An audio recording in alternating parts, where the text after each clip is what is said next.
Chegamos no momento em que Deus começa a falar, agora ele não está mais falando com a igreja, ele está falando com Israel. Porque tudo que está aqui vai acontecer em Israel. E aqui mudou o cenário, mudou completamente. Em Joel capítulo 3 ele diz, eis que naqueles dias e naquele tempo eu mudarei a sorte de Judá e de Jerusalém. E ele começa a fazer, e ele diz aqui no versículo 2, congregarei todas as nações e farei descer ao vale de Josafá. Esse é o nosso assunto. Deus está falando que vai congregar todas as nações. Quando isso vai acontecer? Em Ezequiel 38? Não. Ezequiel 38 é uma batalha. Apocalipse 16 é outra batalha. Deus está falando, porque em Apocalipse 16 está escrito que todas as nações, bem como Apocalipse 19, está escrito todas as nações se levantam contra Israel. Ezequiel 38 fala de países que estão no norte da África, no Oriente Médio e dois na Europa. Então, Deus deixou muito claro que é uma guerra diferente. Ezequiel 38 é uma guerra localizada, ainda não é o fim. Agora, Apocalipse 16 é o fim da grande tribulação. E Deus está falando que Ele está no controle. Assim como eu acabei de dizer, Ele estava ou está no controle do que aconteceu na pandemia? Com certeza. Ah, não, porque é coisa ruim, Deus não está no controle. Deus está no controle, sim. Claro que sim. E Deus está no controle de todas as nações subirem contra Israel. Mas Israel vai ser destruído? Não. Você morreu? Não. Nós estamos aqui. Entendeu? Então, Deus está no controle. Bom, essa guerra tem até um local. Agora, como Deus está no controle de todas as coisas, é fenomenal. Qual é o local? É o Vale de Josafá. Vale de Josafá, você vai para Jerusalém e você vê esse Vale de Josafá. Quando você sobe, tem um localzinho que a gente vai no Monte das Oliveiras, que a gente olha de frente, está o templo. Esse local, se você for para Israel, vai lá no Monte das Oliveiras, desce ali, quando você vai descer, logo você vai, quando você desce, saindo do monte, bem no topo do Monte das Oliveiras, onde você tem o Monte Scopus, né? Ali uma visão. Aí você desce, você vai virar à direita, depois que você desce um pouquinho, ali bem no topo do Monte das Oliveiras, você vai dar de cara com o templo, o monte do templo. Hoje o templo não está lá, mas o monte do templo e para a Porta Dourada. Então, você está no Monte das Oliveiras e você tem outro monte. No meio, entre esses dois montes, tem um vale. Esse é o Vale de Josafá. Então, tem um endereço. Esse Vale de Josafá não tem nada construído. Está lá. Por que não tem nada construído? Israel, com um pedacinho de terra tão pequenininho.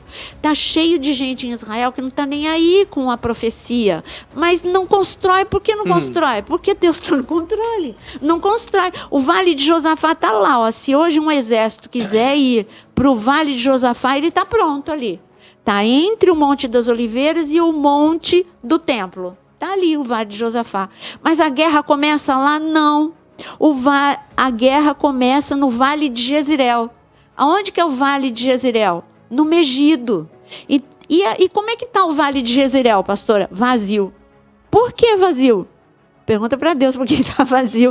Um país tão pequeno não tem ali hotel, não tem casa, não tem condomínio. O Vale de Jezreel está vazio. Ou você acha que assim está escrito com placas? Não construa porque uma profecia vai se cumprir. Não, Deus está no controle. Não constrói. Sabe a única coisa que construiu no Vale de Jezreel? Um aeroporto. E esse aeroporto é um aeroporto internacional para a gente chegar? Não. O aeroporto internacional fica em Tel Aviv. Esse é um aeroporto para o exército. E por que no Vale de Jezreel? Para a profecia se cumprir.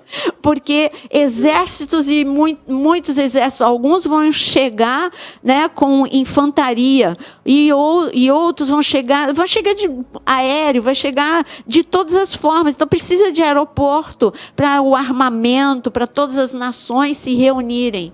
Então tem dois cenários prontos em Israel. Um é o Vale de Josafá, outro é o Vale de Jezreel, um distante do outro. A Bíblia é muito clara, a batalha começa no Megido, começa no Vale de Jezreel. Aliás, eu tive uma experiência Vou abrir um parênteses aqui. Eu tive uma experiência tremenda há uns bons anos atrás. Eu não sei se foi caravana, com certeza não é do tempo do Vinícius. Eu não sei se foi caravana que o pastor Osano estava, não sei se o Jonas estava, eu acho que era caravana de estudos. Eu cheguei no vale de Jezreel, no Megido, abri a minha Bíblia, estava um dia de sol, eu tenho essa gravação, estava um dia que não tinha nuvens, não tinha vento, e estava um sol maravilhoso, né, daquele sol, daquele escaldante de Israel. Eu abri a Bíblia em Apocalipse, e eu lembro como se fosse hoje, eu falei, este lugar o diabo não gosta, porque ele conhece a Bíblia melhor do que vocês. Este lugar foi destruído várias vezes. Tem muitas camadas arqueológicas aqui, e nada conseguiu persistir aqui, porque ele tem raiva deste local. Né? Não adiantou Salomão construir palácio, não adiantou nada. Tudo foi destruído. Ele tem raiva porque é aqui que ele vai ser derrotado. Quando eu abri para ler a palavra, outro dia eu estava vendo meus vídeos, eu tenho essa gravação. Deu um pé de vento, assustador.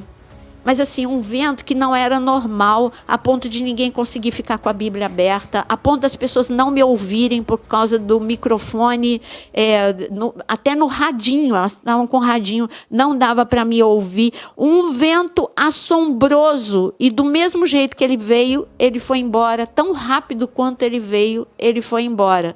Foi assustador. O que aconteceu?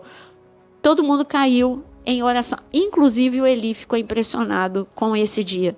Foi um dia em que todo mundo se prostrou e começou a adorar, e começou a louvar, e começamos a ler Apocalipse sem hora para ir embora, sem a pressa para ir embora. E hoje, quando eu estou lendo me veio à mente este momento. Ali vai ser o que está escrito no versículo 14. Multidões no vale da decisão. Porque o dia do Senhor está perto, no vale da decisão. E tudo vai acontecer nesse dia. Olha o que está escrito: o sol e a lua se escurecem. Isso já aconteceu, meu amado. Quando Jesus foi para a cruz, ficou 3 horas de escuridão. Qual é o problema de você acreditar que isso vai acontecer de novo? Quando Jesus morreu, teve terremoto. Quando Jesus ressuscitou, teve terremoto. Está registrado, você lê, você acredita. E por que você não está acreditando que está escrito aqui que vai acontecer isso também? Que sol e lua se escurecem, as estrelas retiram o seu resplendor, o Senhor brama, porque é o Senhor que vai vir guerrear, o Senhor brama de Sião e se fará ouvir de Jerusalém, e os céus e a terra tremerão, que é o terremoto anunciado, quando Jesus coloca o pé no Monte das Oliveiras, aonde eu estou falando, em frente ao Vale de Josafá, ele vai pôr o pé no Monte das Oliveiras. Mas o Senhor será refúgio. Olha que beleza, olha, isso é o conforto. O Senhor será o refúgio do seu povo e a fortaleza dos filhos de Israel. Sabereis assim que eu sou o Senhor. Ele já fez isso uma vez na Guerra dos 6 Dias. Ele já fez isso tantas vezes para o povo de Israel, e ele vai fazer de novo. Sabereis assim que eu sou o Senhor vosso Deus, que habito em Sião, meu santo monte, e Jerusalém será santa, estranhos não mais passarão por ela. Então, eu queria dizer para vocês que o cenário está pronto. Tem o Vale de Jezreel pronto, tem o Vale de Josafá pronto, tem um Israel pronto para receber um falso anticristo, tem as nações vizinhas se armando contra Israel, cada dia mais estão contra Israel, cada dia mais a imprensa está antissemita. Eu vi um cenário, até eu mostrei para o Jonas, um videozinho, acho que você deve ter visto, e mostrando assim, que a mídia mostrou que Israel ia atacar um palestino, um radical. Palestino não, palestino é benção, já disse para vocês, um radical que estava na cadeira de rodas. eu Aí vi. teve um milagre, né? Quando todo mundo tirou o olho do paralítico e a injustiça de Israel estar atacando este homem em cadeira de rodas, o cara levantou E da saiu cadeira de rodas e correndo. saiu correndo para dentro. E o outro ficou segurando a cadeira de roda. É até engraçado que o que estava segurando não soube muito como reagir, né? Se metia o pé também, ou se... Então, hoje, cada dia mais, a gente tem uma mídia antissemita. Tudo está preparado, está tudo preparado, meus amados. Então, esse é o vale da decisão. Vai ser no final da grande tribulação.